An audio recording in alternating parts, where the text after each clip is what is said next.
Alors, c'est un départ. Je vais vous lire l'histoire de M. Jean Kazarnichuk, Le voyage fabuleux. Je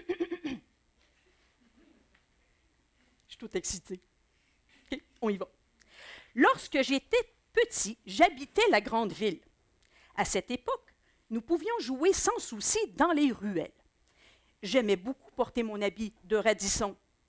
Radisson, c'était pas un animal, c'était un coureur des bois à qui il arrivait toutes sortes de tribulations. Avec mon ami François, nous combattions des voisins de notre quartier qui, eux, se déguisaient en féroces hors la loi. Les vraies grandes aventures, c'est à la campagne, chez mon grand-père, que je faisais l'expérience. Le soir, il me prenait sur ses genoux et il me racontait une histoire. Souvent, je m'endormais en écoutant les odyssées fabuleuses du héros Jules Verne. Et la nuit, dans mon sommeil, je revivais en rêve les péripéties de ces surhommes en leur compagnie. Je prenais surtout plaisir à retrouver mon papy dans son atelier d'ébénisterie pour l'observer. Cet été-là, il m'avait fabriqué une magnifique fusée. Je le regardais souvent travailler et chacun de ses gestes s'est gravé dans ma mémoire. Il était toujours concentré à donner la forme parfaite au bout de bois que je rapportais de mes balades en forêt. Ma sœur Francine aussi aimait bien se déguiser. Elle devenait alors la princesse qu'elle était dans son cœur. Nos étés à cette époque étaient remplis de soleil et de bonheur simple. Comme toutes les petites filles, Francine jouait à la poupée. Et elle en possédait plusieurs. Mais c'est sa poupée noire aux yeux bleus qu'elle préférait. C'est mon oncle Albert qui l'avait rapportée d'un de ses nombreux voyages autour du monde. Avec ma sœur Louise, Francine passait des heures devant la maison sous les grands ormes à s'amuser. Mais un soir d'été de mes 7 ans, il y eut un orage d'une violence inouïe. On se disait tous que les anges du ciel faisaient un grand ménage. Francine et moi étions terrifiés par les éclairs soudains et le tonnerre assourdissant. Ce n'est que très tard dans la soirée que nous avons enfin parvenu à nous endormir. C'est cette même nuit que sa poupée noire aux yeux bleus disparut. Vous suivez toujours? Oui. OK. Le lendemain, un grand remue-ménage bouleversait la maisonnée. La poupée noire qui s'était volatilisée faisait l'objet d'intenses recherches. Perché sur son balcon, tel un timonier sur son navire, mon grand-père dirigeait les recherches pour retrouver la poupée. Il nous indiquait les endroits les plus invraisemblables, comme un archéologue sur le point de découvrir la tombe de Toutankhamon. Toute la journée, avec mes sœurs, mes cousins, mes cousines, j'ai fouillé partout. J'ai même regardé sous l'auto de mon oncle Maurice. Mais la poupée de Francine restait introuvable. Il y avait tout près de chez mon grand-père une très vieille maison abandonnée, tapie dans l'ombre d'une antique forêt. Cet endroit exerçait depuis longtemps une étrange fascination sur tous les enfants de la rue. J'avais l'intuition qu'une partie du mystère commençait dans les parages de cette maison. Le lendemain de nos recherches infructueuses, ma sœur et moi sommes allés l'examiner, mais sans trop nous en approcher. Vous me suivez toujours? Oui. Alors, je poursuivais mes recherches à proximité de la vieille ruine. J'ai aperçu un wawaron démesuré. J'ai couru le plus vite que je pouvais pour l'attraper. Il était gigantesque. Et il me fallait toutes mes forces pour ne pas l'échapper. Surtout qu'il gigotait frénétiquement. Ma sœur, horrifiée par le monstre que je venais de capturer, a décampé vers la maison de mon grand-père. Puis, à ma grande surprise, le wawaron m'a crié de lâcher.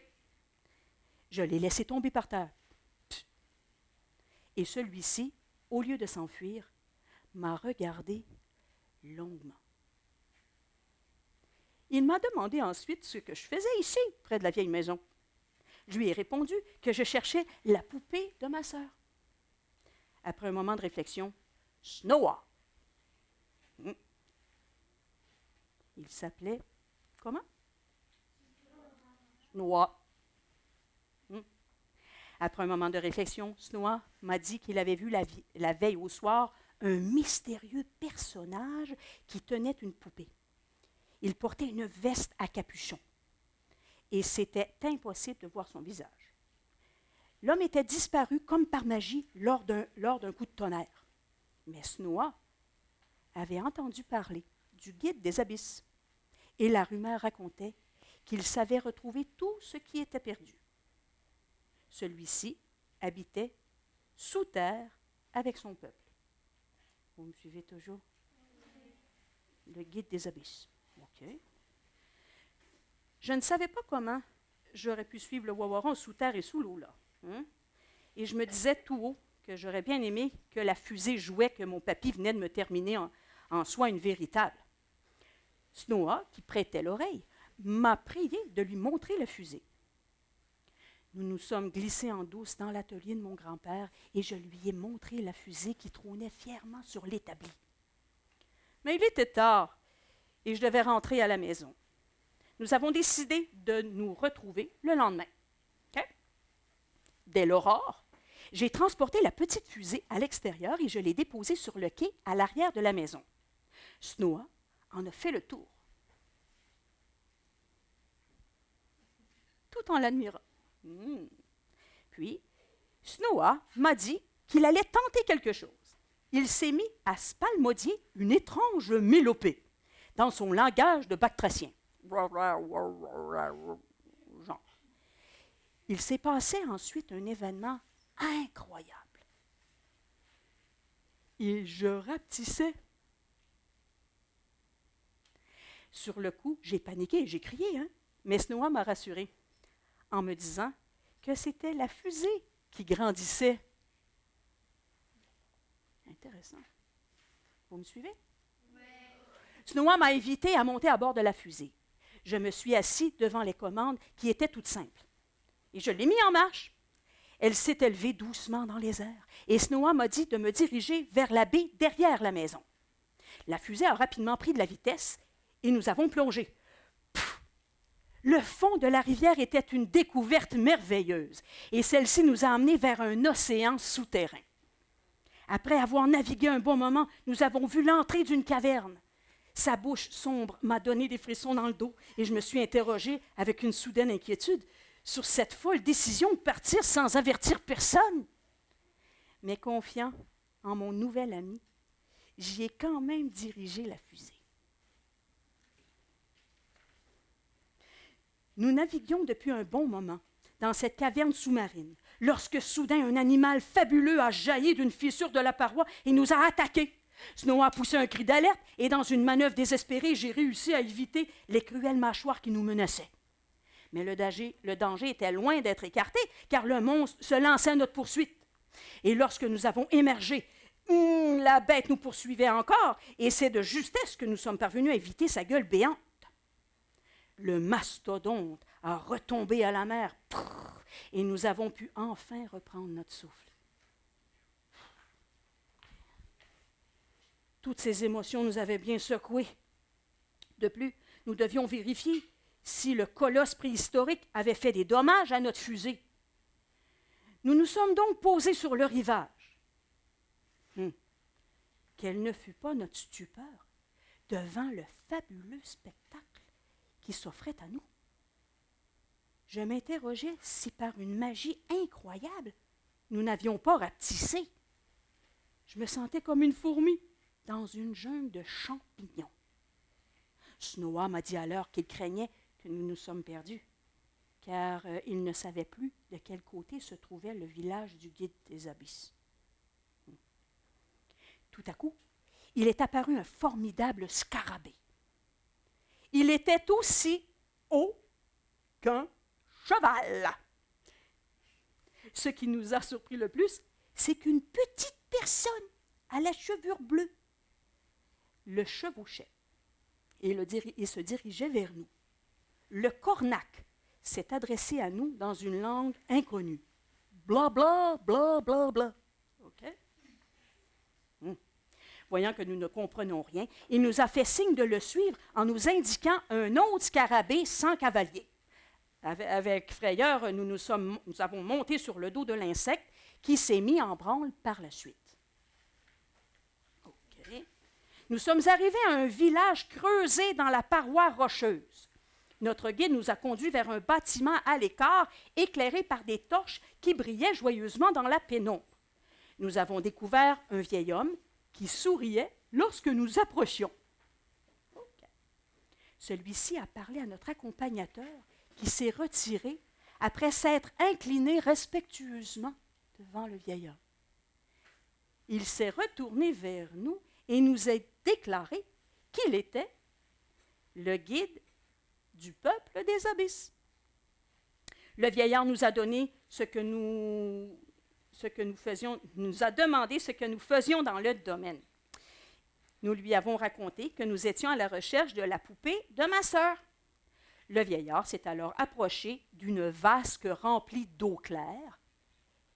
Il en a remué le contenu pendant un petit moment, puis une image apparut à la surface, laissant deviner une cité perchée sur une grande montagne.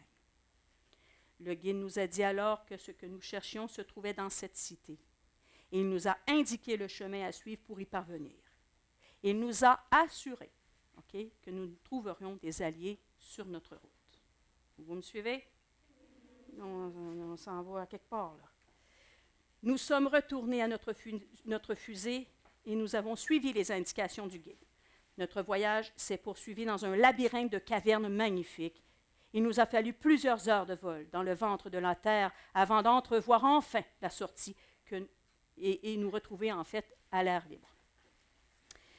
J'ai posé la fusée sur un surplomb rocheux, isolé, indiqué par le guide du peuple des abysses. Puis, nous avons attaqué la descente.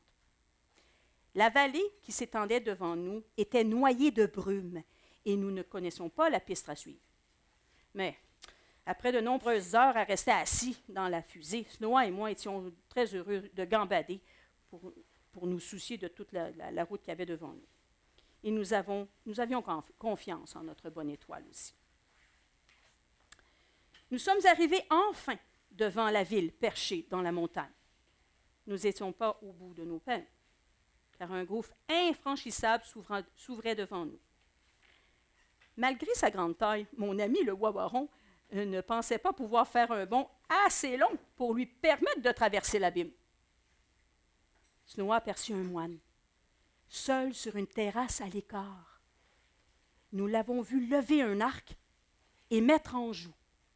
Nous n'avons pas eu le temps de nous mettre à l'abri que déjà une flèche chantante se dirigeait vers nous à grande vitesse. Nous avons été surpris de voir se défiler une fine corde à la traîne de la flèche.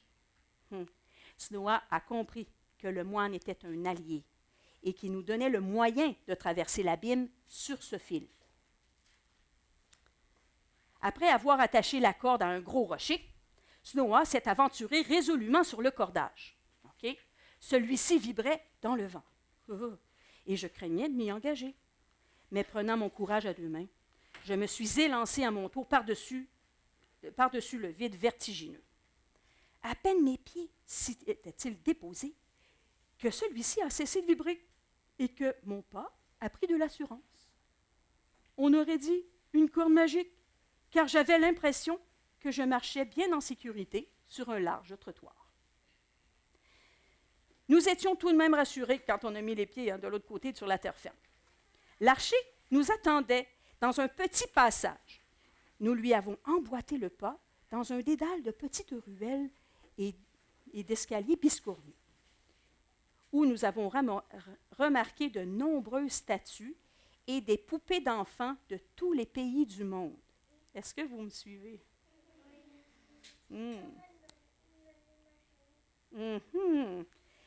Le vieil archer, tout en marchant, époussetait les enfants statufiés. il nous a raconté qu'un magicien très malcommode, nommé Virlidir, figeait les enfants sur place dès qu'il les entendait rire. Virlidir restait enfermé dans son sombre laboratoire à concocter de nouvelles façons de métamorphoser les enfants. Il était très jaloux et ne tolérait pas de se séparer d'une pièce de sa collection. Snoa a demandé à l'archer si le magicien portait un grand vêtement avec une capuche. Tout en dégageant le nez d'oiseau sur la tête d'une fillette statufiée, l'archer a confirmé que Virlidir portait toujours un capuchon pour cacher son visage. C'est alors que nous avons compris qu'il s'agissait de notre mystérieux personnage. Le vieil archer nous racontait aussi qu'il existait un grand livre magique en pierre sur la plus haute terrasse de la ville. Il était possible d'y trouver une formule magique pour redonner vie à tous les enfants. Mais seul un enfant au cœur pur pouvait prononcer cette formule. Après avoir suivi les indications du moine archer, nous avons trouvé la plus haute terrasse du palais et le grand livre de pierre qui allait nous permettre de délivrer tous les enfants de leur sortilège. Les pages du gigantesque livre étaient blanches, étaient toutes blanches. Nous l'examinions attentivement depuis plusieurs minutes. Puis, soudain, une lueur spectrale en sortit. C'est alors qu'une forme vaporeuse s'est solidifiée sous nos yeux. Nous avions devant nous une belle fée qui nous souriait. Elle nous a demandé ce que nous cherchions dans le grand livre du savoir, et nous l'avons suppliée de nous révéler la formule pour redonner vie aux enfants. Les pages du livre se sont mis à tourner d'elles-mêmes, à tourner, pour finalement s'arrêter. Les caractères sont apparus et l'on a pu enfin voir ce qui était écrit. La fée nous a dit d'apprendre par cœur la formule, car il était impossible de déplacer le grand livre. Puis, elle nous a souhaité beaucoup de chance. Et elle disparut. Au petit matin, nous sommes descendus vers la cité. En criant à plein poumon, j'ai prononcé la formule magique aux quatre coins de la ville. Et peu à peu, comme un écho à mon cri, des cris d'enfants se sont fait entendre tout autour. Les enfants recommençaient à jouer. Un autre cri inhumain retentit. Virlidir, le magicien, est sorti de son laboratoire, mais avant qu'il ait eu le temps d'aller sur la place, il s'est figé, il s'est transformé en pierre. Puis, une petite fille qui ressemblait à la poupée de ma sœur, Francine, est sortie du laboratoire. Elle s'appelait Issa. La suite est toute simple. Après avoir fait nos adieux aux enfants de la cité, suspendus, et aux moines archers, nous avons fait le chemin à rebours, jusqu'à notre fusée, accompagnés de Issa. Pour aller plus rapidement, nous avons volé jusqu'à la stratosphère. Nous sommes redescendus vers l'île où habitait Issa. Et c'est là, tout là-haut, que nous avons vu notre premier Spoutnik. Arrivée chez elle, Issa a revêtu ses plus beaux atours et elle nous a présenté sa famille. Son père était un personnage impressionnant. Il nous était très reconnaissant d'avoir trouvé sa petite fille. Pour me remercier, il m'a donné un parchemin sur lequel il avait écrit une formule magique.